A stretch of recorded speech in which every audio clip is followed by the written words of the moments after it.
Hello. Thanks for stopping by and welcome back to my channel. My name is Felix and today I'll be drawing my own take on a swap AU for the Vees, more specifically Velvet and Valentino. I'll get back to my Vietnamese Hazbin Hotel series on the weekend after next weekend. For now, please enjoy this video.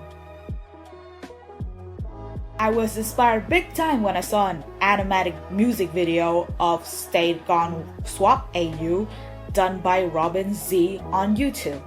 I liked all of their designs and I absolutely loved their take on Rollbed Vox. They reversed Valentino with Angel Dust and Velvet with Carmilla. An interesting take, but it's quite common. I've never really seen the Vees roll bands the way I liked, so I decided to make my own. Since Nifty and Husk are the ones who closely work with Alistair the most, I decided to register them in Val and Vel's place. Basing on how later they died to Alistair, Vox died in the 1950s, Val the 70s, and Velvet is from the 2000s to 2010s. So with Alistair's Vox, Nifty's Valentino, and Husk is Velvet. Since I already like a pre-made Alistair design, I'll be focusing on Nifty and Husk in this video. In the show, Velvet is the overlord of fashion and social media. She also handles the V's online presence. Since in this AU, Hell remains pretty outdated cause the Vox was the one who disappeared for 7 years, leaving Hell to the old-timey hands of Alistair and his gang. Husk would not run social media like how Velvet does, but rather he stays as his casino-themed overlord status like he used to in the show, with the added factor that he's a fashion designer. He would police his models' looks and design ideas to fit nicely in the 1970s era, and I'm having a lot of fun imagining that cause holy shit, have you seen 1970s fashion? He will make an exception for early 1900s outfits, cause Alistair and all. For his design, I used this overlord look in the show combined with Velvet's jacket, belt, and trousers. I pushed for more details of playing cards cause honestly, what the fuck is this? Hearts? Where are the other 3 card symbols? Where's spade? Where's diamond? Where's club? So here I sprinkled them all over his design with spades at the hem of his pants, diamond buttons on his shirt and jacket collar, and club buttons on the cuffs of his blouse.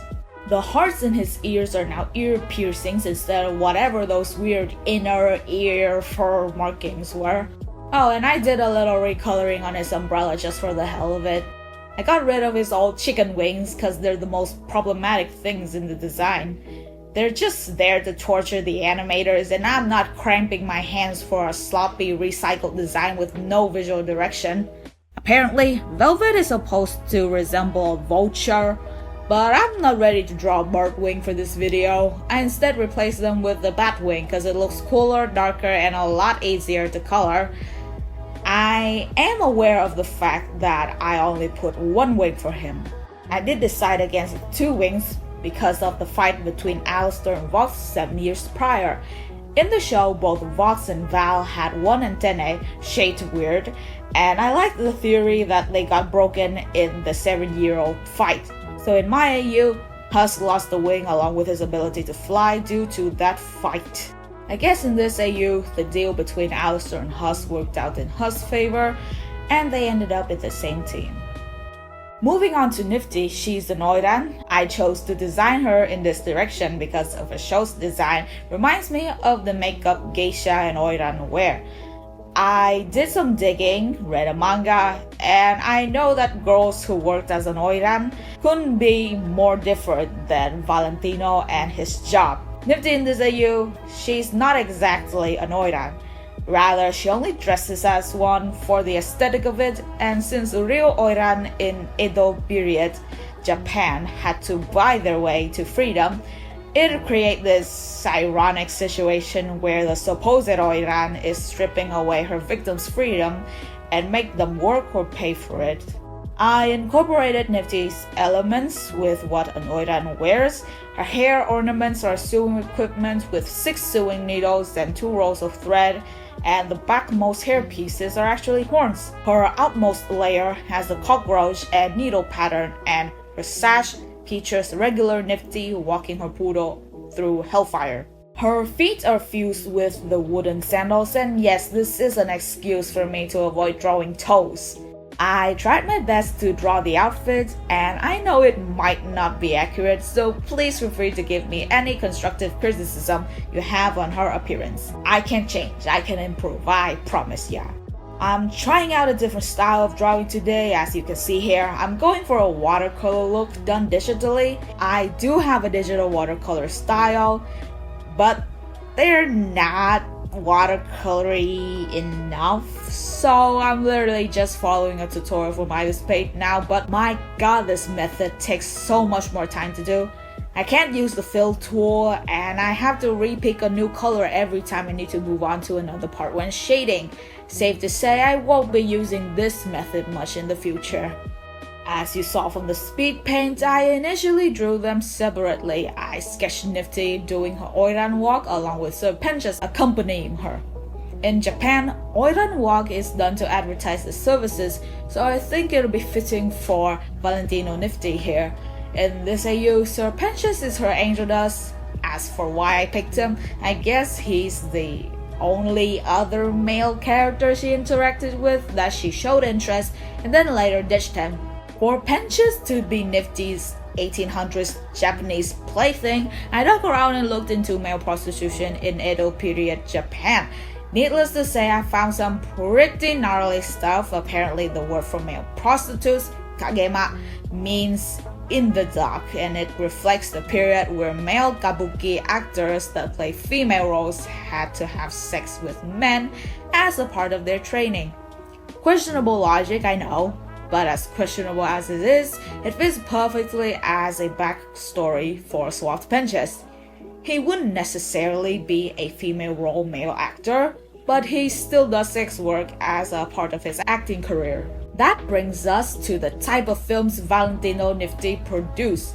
There's a huge amount of degenerates who fetishizes Asians and specifically look up Japanese adult films on graphic websites. The term for this phenomenon is yellow fever. While Nifty is Japanese herself, it helped her and her partners a ton to capitalize off of these imbeciles. One more of our higher selling adult film category is gay men. If you've been online for a while, you probably heard of the term yaoi or fujoshi. First of all, the term yaoi is apparently a Japanese slang for god-awful stories with horrendous writing, since gay male sex stories in Japan are usually written by and for straight women as a fetish. It's porn without plot, so the term gets used for that.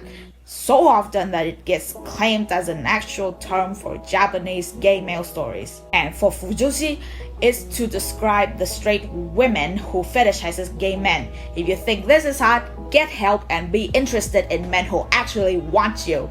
It's an actual form of homophobia. So stop it. Get some help. Okay, definitions done. Nifty is a straight woman who fetishizes queer men and make porn out of them. Kagema Penchas is her unfortunate victim.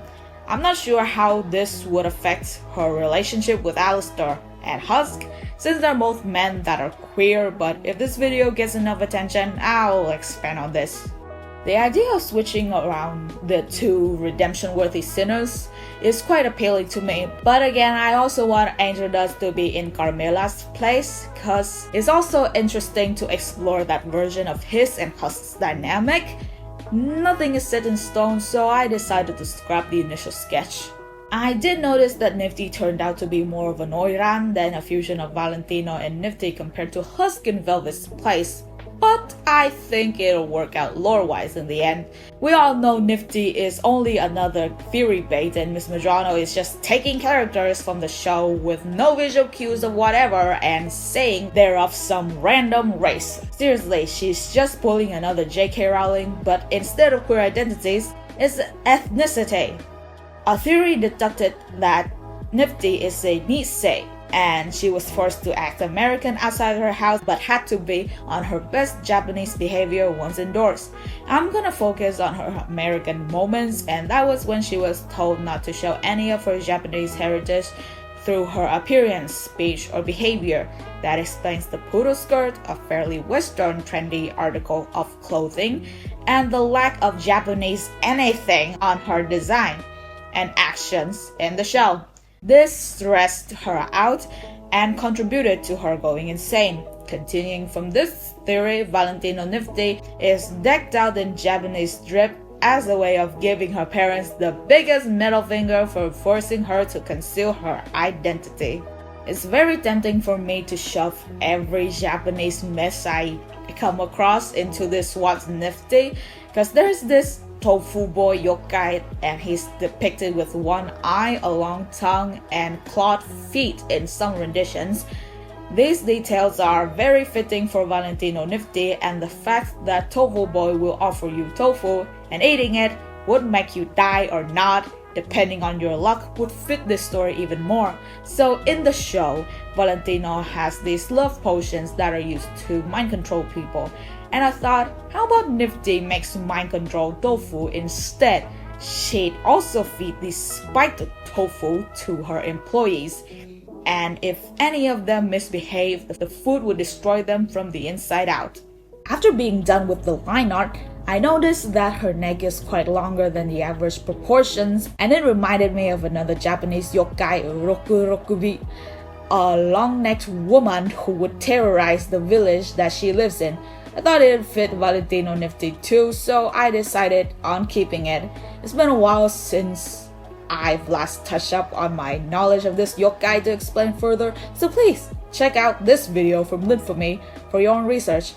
You can see here that I'm struggling to build a background for the drawing in the speed paint footage. Initially, I didn't want to include the footage of me making the background, but it took so much time to do I thought I'd include it as well in fear of the audio being longer than the speed paint.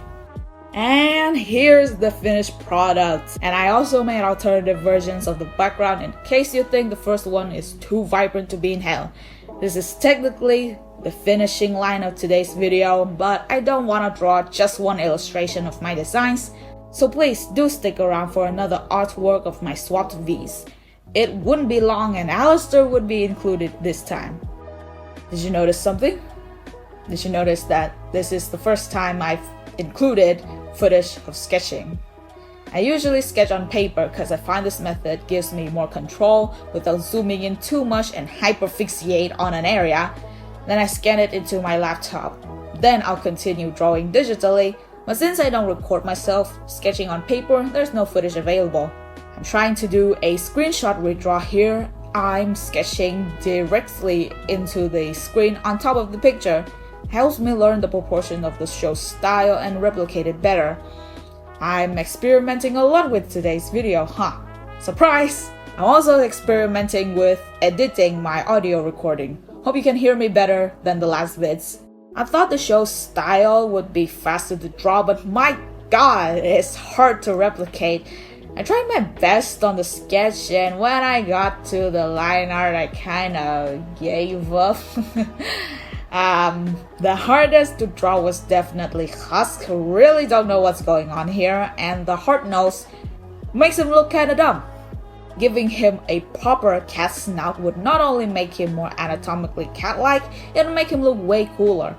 Took me a lot of time to sketch in line, but at least the coloring is very much flatly colored, and I had a lot of fun editing the original Vees out of the background too. The speed paint is still going on, but I have nothing left to say about these three, so I'm just gonna take this time to thank everyone who stayed on this video until now. I want to thank my returning viewers for your continuous support, and I'd like to give a very warm welcome to my new viewers. Wow, the shorts along with Chair Bomb and Pinches really raked in an audience, and they say Angel Dust and Alistair are the only ones people care about. Anyways, to my new viewers, hello there. In case you've forgotten my name from the beginning, I'm Felix, and my channel is where I post my fan art content. Currently, it's Hazbin Hotel, and I made a series where I reimagine characters from there as Vietnamese because I'm Vietnamese. And there are 3 videos of that series available right now on my channel, or you can click the playlist link I put in the description box. Thought I'd let you in on a secret since you've stayed this long. Next video will be Vietnamese Velvet, and my returning viewers would know I initially said I wouldn't redesign the Vees, but I can't help it. They're my favorite characters. Her video will be out next other Saturday, so please consider subscribing with notifications on if you haven't already so you won't miss it. And the drawing is done now. If you found watching me drawing while ranting enjoyable, please like and share this video as well as commenting. It immensely helps motivate me to keep creating because I don't receive any form of monetarily gain from making content. So the best way to support me right now is to commission me. You'll get a drawing of your own. I have my Discord DMs open for that as well as my email. Thank you so much for stopping by and staying till the end. Hope you have a wonderful weekend. See you next time.